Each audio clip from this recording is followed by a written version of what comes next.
Voltamos com a notícia de frente. Olha, só reforçando sua participação, daqui a pouco a gente volta com mais mensagens dos telespectadores.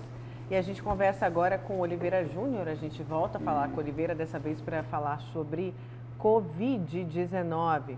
Vamos então voltar com Oliveira, que vai trazer as informações aí da pandemia no final de semana, não é, Oliveira? Bom dia de novo para você. Aí o tempinho nublado, tá fresquinho aí, né, Oliveira?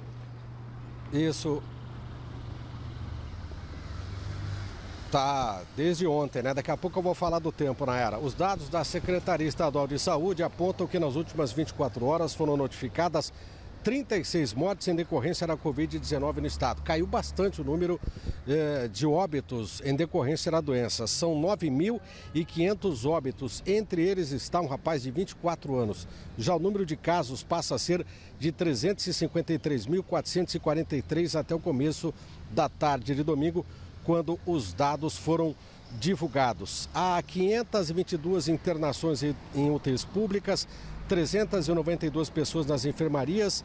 A taxa de ocupação está em 93,72% para UTI e 49% para enfermaria adulto. Das 36 mortes de ontem, 13 são mulheres e 23 são homens. Dentre os municípios com o maior número de casos, segue Cuiabá com 74.970, Rondonópolis 26.202, Várzea Grande 23.719 e Sinop com 18.586 casos. E olha, outra notícia preocupante, 11 cidades de Mato Grosso precisam de kits de intubação para pacientes de Covid.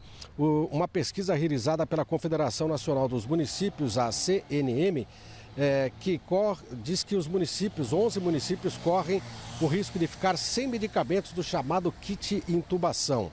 Dos 141 municípios de Mato Grosso, apenas 45 responderam aos questionamentos feitos pela entidade na pesquisa feita entre o dia 19 e 22 de abril. As pesquisas são realizadas por meio de call center, ou seja, por telefone. Dessa forma, os resultados apresentados indicam um cenário de situação nacional.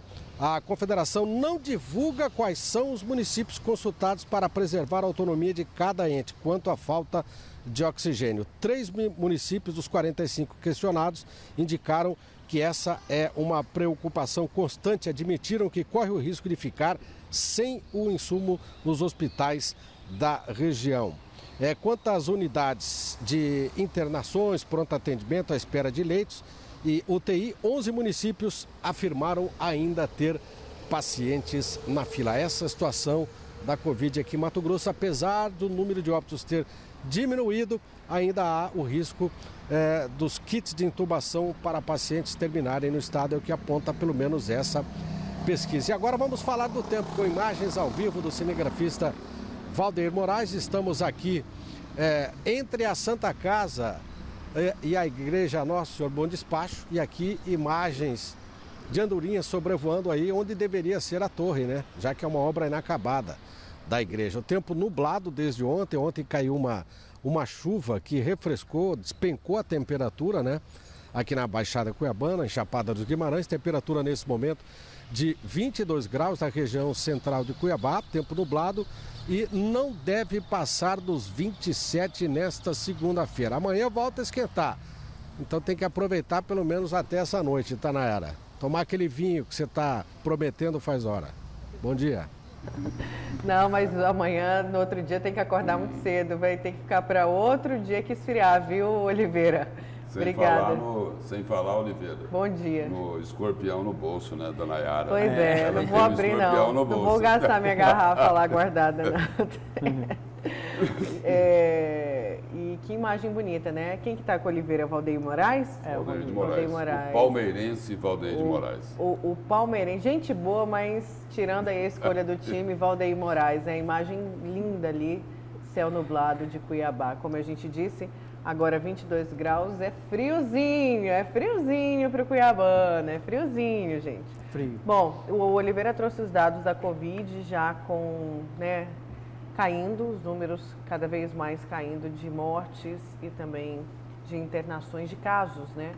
E vamos com o seu destaque, então, que a CPI da Covid... Isso demonstra que as medidas que foram adotadas aí elas foram importantes, né? Aí tem a vacina também, né? Você tem a vacinação começa a empurrar também, né? Você começa a vacinar mais pessoas, você começa a achatar mais também. Mas aqui nós vacinamos muito pouco, Muito pouco. Vacinamos muito pouco. O vírus, segundo, isso não sou eu que digo, né? Segundo os cientistas, os infectologistas, ele começa a diminuir a circulação dele depois de 60%, 70% da população vacinada, o que não é o nosso caso, nem o caso do Brasil ainda. O Brasil caiu 20%. E a gente tem o exemplo de Israel, né? Que a vacina deu muito certo. É o maior exemplo do mundo, é Israel que já tem mais de 80% vacinado e estão voltando já à vida normal, graças a Deus. A gente quer chegar nesse patamar, a gente vê ali em Israel o nosso futuro. Mais vacina, mais remédio também. O Remdesivir está sendo utilizado amplamente nos Estados Unidos, na Europa e no Brasil, provavelmente nas próximas semanas. Né? Bom, já que a gente estava falando de Covid, Oliveira trouxe os dados, vamos para a CPI da Covid, Lúcio? Vamos lá. O governo federal, mais especificamente a Casa Civil, né, fez lá uma listagem com as principais acusações que pesam contra o governo federal nesse período aí da pandemia. Isso tudo para se preparar, né? Seria uma forma do governo se preparar, reunir informações para esses questionamentos que serão feitos lá na CPI da pandemia. E essa CPI aí, ela deve ser instalada nesta terça-feira, portanto, amanhã, né? E foi criada aí para investigar as omissões e ações, né, do Executivo na pandemia e para fiscalizar a aplicação de recursos federais por estados e municípios. Então, vai investigar lá as omissões do governo federal e também vai investigar a forma com que esses recursos foram aplicados por estados e municípios. E a maior parte dos integrantes da CPI já fechou o acordo, que consiste no seguinte: a formação lá, né, dos principais cargos da CPI. O senador Omar Aziz, do PSD do Amazonas, vai ficar, né, com a presidência da CPI. A vice-presidência deve ficar com quem fez o requerimento para que ela fosse criada, que é o combativo, né, senador Randolfo Rodrigues, que é do Rede, né, do Amapá, e um dos autores aí, como eu acabei de falar, do pedido de criação aí da comissão. E pelo que se discutiu até agora entre os senadores, o senador Renan Calheiros, do MDB de Alagoas, será designado relator. E aí, a título de curiosidade, ele é lá de Alagoas, né? Pai do atual governador, né? Aí o presidente Bolsonaro, na semana passada, ligou para o filho de Renan Calheiros, né? Aí depois Renan Calheiros retribuiu, falou: olha, eu estou aqui à disposição, hein, do governo federal, do Palácio do Planalto. Então estão começando a se conversar, né, para encaminhar aí a CPI da pandemia. Mas vamos aqui, relatar aqui alguns desses pontos, né, os pontos principais dessa listagem de 23 acusações que são feitas contra o governo federal, só ressaltando o seguinte: essa lista foi preparada pela Casa Civil da Presidência da República. O primeiro ponto aqui: o governo foi negligente com o processo de aquisição e desacreditou a eficácia da Coronavac. Esse é um dos pontos. O governo minimizou a gravidade da pandemia. Tem um nome mais comum aí que todo mundo conhece, né? Negacionismo. O governo não incentivou a adoção de medidas restritivas. O governo promoveu tratamento precoce sem evidências científicas comprovadas. O governo retardou e negligenciou o enfrentamento à crise no Amazonas. O governo não promoveu campanhas de prevenção à Covid. O governo entregou a gestão do Ministério da Saúde durante a crise a gestores não especializados. E aí algumas pessoas chamam isso de militarização do Ministério da Saúde, né? Então, isso aqui é o seguinte: esses apontamentos aqui o governo é que levantou, está pedindo informações para alguns ministérios. E pelo menos para 3 ministérios, mas o que deve ter sido mais procurado para responder à listagem do Palácio do Planalto, sem dúvida, é o Ministério da Saúde. E aí continua aqui a listagem. O governo politizou a pandemia, atraso no repasse de recursos para os estados destinados à habilitação de leitos de UTI. O governo não foi transparente e nem elaborou um plano de comunicação de enfrentamento à Covid. O governo não cumpriu as auditorias do Tribunal de Contas da União. O Brasil se tornou o epicentro da pandemia e covidário de novas cepas pela inação do governo. O governo não agiu como deveria ter agido. O presidente Bolsonaro pressionou Luiz Henrique Mandetta e Nelson Teich, ex-ministro da Saúde, demitidos por Bolsonaro, para obrigá-los a defender o uso da hidroxicloroquina. O governo federal, aqui é a última, né? O último ponto aqui dessa lista, o governo federal fabricou e disseminou fake news sobre a pandemia por intermédio do seu gabinete do ódio. Então, em resumo aqui, esses são os pontos, né, os apontamentos elaborados pelo próprio governo, né, para que os ministérios passem informações para a Casa Civil, que vai preparar aí a forma de responder os questionamentos que serão feitos lá pela CPI da pandemia, que é diferente, né? Diferente do Eduardo Pazuello, ex-ministro da Saúde, né? Se sentar numa mesa, né? Passar algumas informações para a imprensa e não responder aos questionamentos como eles devem ser respondidos, né? Fugir do assunto, né? Mas lá na CPI é diferente, né? Na CPI, as cobranças são muito mais fortes, então o próprio governo, né? A própria Casa Civil é que levantou aí as acusações que foram feitas ao longo desse tempo, né? Contra o governo Jair Bolsonaro, contra o governo federal, e agora eles vão se debruçar em cima disso para poder tentar justificar ou explicar, né? Ou esclarecer que esses pontos aí, eles não são verdadeiros.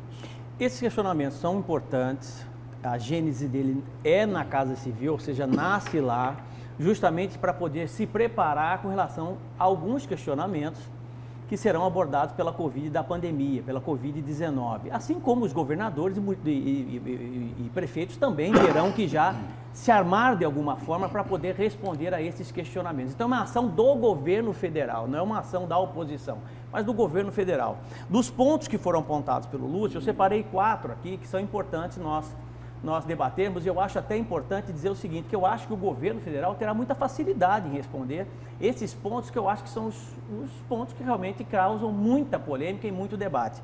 O primeiro com relação à negligência do governo na compra de vacinas, né? Ele vai seguir a linha do sistema COVAX, ou seja, país nenhum entraria num sistema de pesquisa, investindo em pesquisa, antes mesmo da elaboração final das pesquisas, das vacinas, se não tivesse interesse em vacina. Então não houve omissão. O Brasil entrou no sistema COVAX, tudo bem, foi o último, mas entrou no sistema COVAX de pesquisa com relação às vacinas e investiu nisso, isso é muito importante.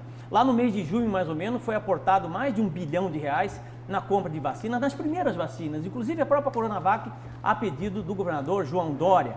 O dinheiro que chegou para investimento em São Paulo foi um dinheiro do governo federal, né? Ponto 2, ausência de incentivo à adoção de medidas restritivas para reduzir o contágio pela doença. Logo que apareceu a doença, o governo federal se posicionou diferente da forma com que governadores e prefeitos gostariam de fazer. Lockdown, isolamento seletivo, isolamento horizontal, isolamento vertical. O governo se posicionou tentando um isolamento seletivo, como já acontecia em outros países, e não foi ouvido. E mais à frente um pouquinho, o Supremo Tribunal Federal tirou exatamente a autonomia do governo, em partes, para poder tomar decisão. Promoção do tratamento precoce contra a Covid-19. Aí eles vão ter que brigar, inclusive, com a OMS. Vão ter que brigar com grandes virologistas, imunologistas no mundo inteiro, que tem muita gente importante que defende o tratamento precoce. Não sou eu, porque eu não sou médico, mas tem muita gente que defende o tratamento precoce, né? Inclusive no Brasil, no exterior, nos Estados Unidos, e tem muita gente que é contra. Paciência. E por último ponto, a militarização do Ministério da Saúde. O presidente da República é chefe de Estado, ele põe no Ministério quem ele quiser. Eu penso dessa forma. Então eu acho que esses pontos, pelo menos, eu acho que o governo federal terá muita facilidade em responder, não só o governo federal, mas governadores e prefeitos também. Eu quero só repetir aqui 2 frases que você citou. A primeira, abre aspas, governo vai ter muita facilidade para responder, fecha aspas. Frase sua. Outra frase sua, abre aspas, não houve omissão do governo federal, fecha aspas. E aqui eu vou fazer uma sugestão, né? De repente pode ter algum aliado do governo federal aqui que possa transmitir esse recado lá para Brasília, lá para o Palácio do Planalto. Então, eu sugiro aqui o seguinte, diante dessas colocações, dessas afirmações categóricas que você faz, professor Haroldo, é a minha opinião. Eu acredito o seguinte, que o ministro Braga Neto, ministro da Casa Civil, devia enviar também essa relação aqui para que o senhor respondesse, ajudar o Palácio do Planalto a se defender lá na CPI da pandemia. Né? Seria importante. Seria importante, porque a sua contribuição, porque você decretou aqui, o governo vai ter muita facilidade para responder. Eu acho que vai ter muita facilidade. Não, primeiro decreto seu. Não, eu já estou concluindo. Segundo decreto, não houve omissão do governo federal. Na minha opinião, não houve. Então, eu acredito que você tem muito a contribuir com o Palácio do Planalto nessas explicações que eles terão que dar lá na CPI da pandemia. Não, é só uma opinião, dizendo que você pode ajudar o governo. Não tem nada de mal nisso.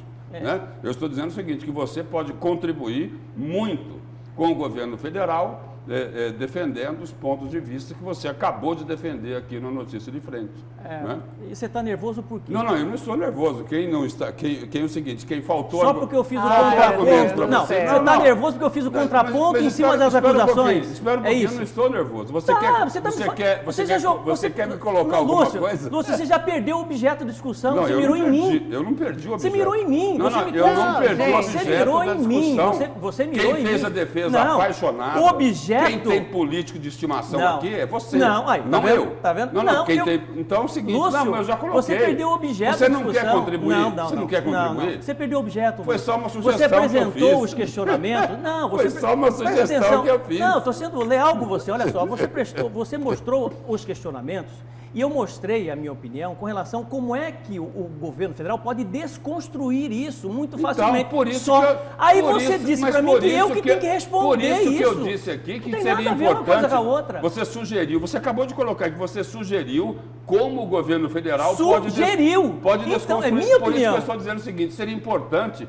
que você encaminhasse essas sugestões ao ministro da Casa Civil, Lúcio, o ministro Braga Neto. Só isso que eu pedi, só isso que eu coloquei aqui, mais nada. Procura outro caminho para me atingir, que esse aí não funciona. Vamos para um breve intervalo, agora são 6 horas e 56 minutos, a gente já volta com a notícia diferente.